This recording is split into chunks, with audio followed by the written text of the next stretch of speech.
COVID-19 cases are declining in southern Utah, according to leaders from the Southwest Utah Public Health Department. But hospital staff in that area say they are still over capacity, and their ICU is feeling fatigued because there's just not enough room after dealing with a second surge. ABC4 Southern Utah correspondent Jordan Verdadero has the details.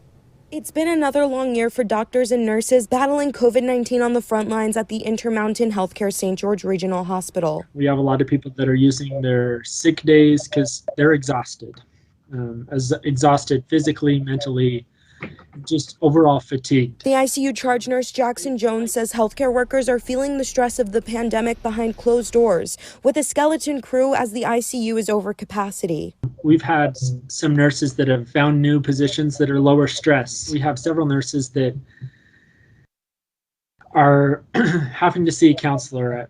It's might be a little too much information, but it is. We've definitely seen an increase in anxiety and fatigue and depression. David Heaton of the Southwest Utah Public Health Department says the good news is positive COVID-19 cases are declining for the past 2 weeks. People have been wondering about boosters for Moderna and Johnson & Johnson.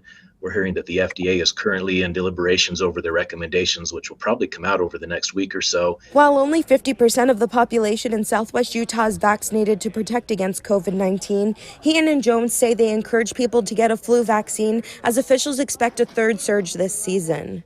Getting your information from the correct sources, from professionals that are practicing in that career field, is what Jones recommends as medical staff try to take care of their community one resident at a time. Reporting in St. George, Jordan Verdadero, ABC4 News.